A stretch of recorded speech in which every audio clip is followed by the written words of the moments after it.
Greetings, I'm the Bulgarian Troglodyte.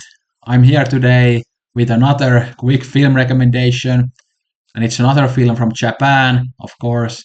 It's called The Family Game. It's by Yoshimitsu Morita. I, of course, have talked about Morita's other film called Haru quite a few times on my channel, as I really love that film and I want to spread the gospel of that film as much as I can.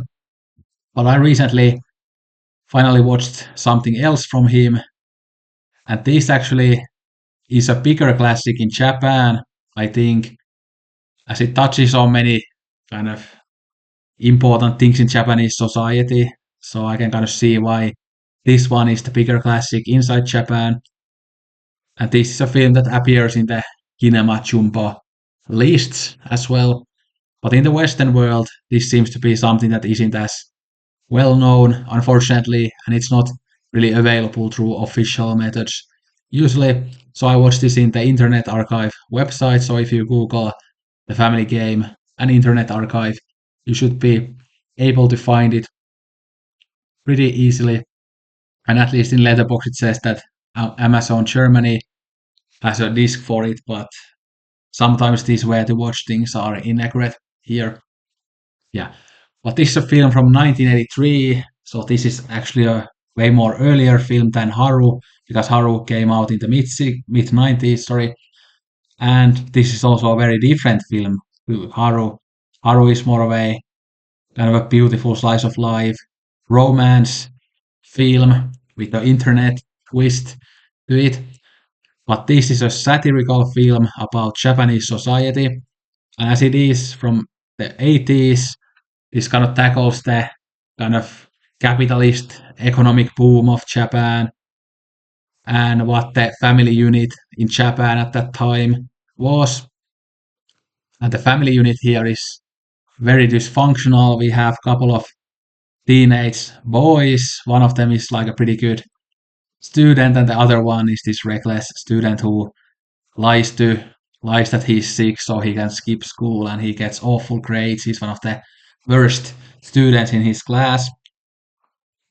And then the father is that typical, again, middle class salary guy who wears a suit and stuff. And then the mother is that typical stay at home mom who just cooks and cleans all day long.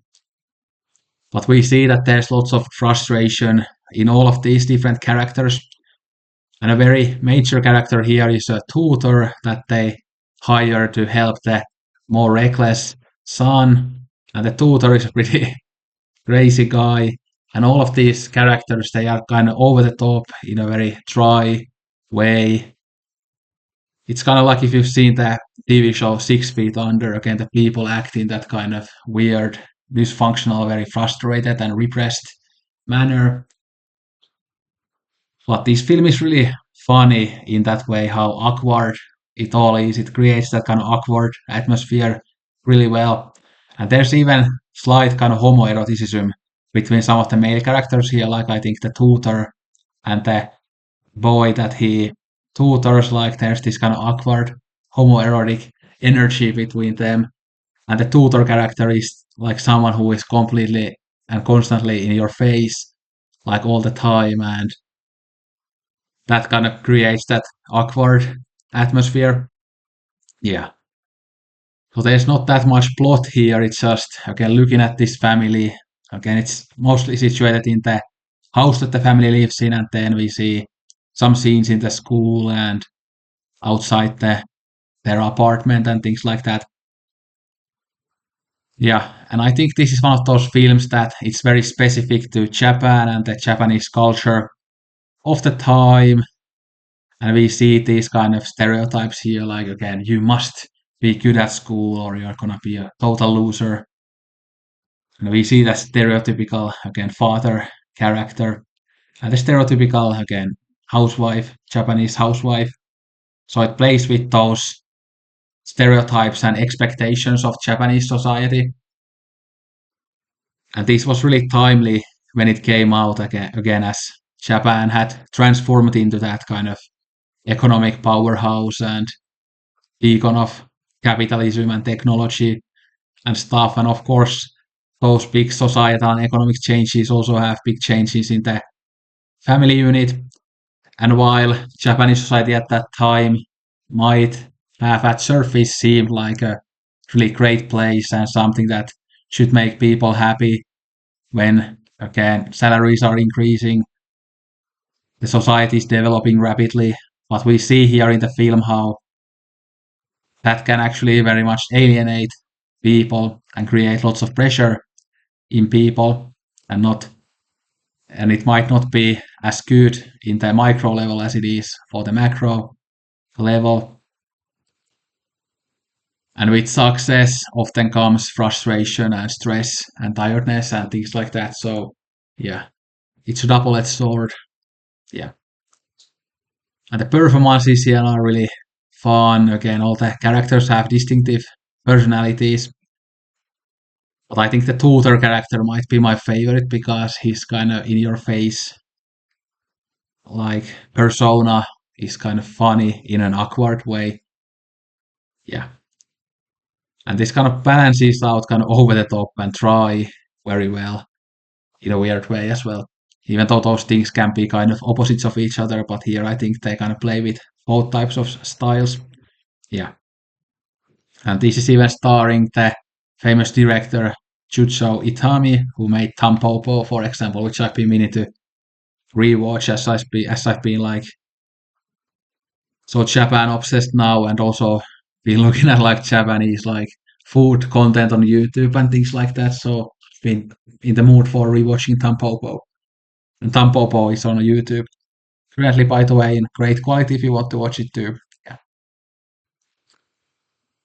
Well, I think if you like satires, if you like films about the family unit with that include kind of bigger um, societal themes as well, you should really like this. But I think again, this is a film that probably if you are Japanese, if you've lived in Japan, you will maybe get more out of this than a Westerner, for example, who is outside the culture because it's very specific to Japan. But I mean, there are many things that you can probably relate to here as well if you come from a dysfunctional family, if you had trouble at school, if you had trouble with familial expectations and things like that. There's a lot to relate to here, even if you aren't part of the Japanese cultural context. Yeah.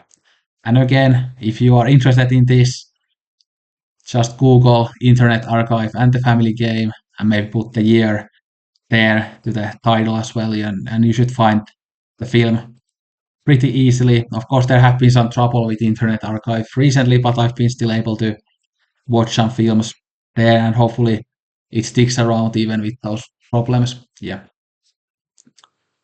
But anyway, very interesting film, and hopefully this will be restored at some point and brought to the kind of Western market more officially.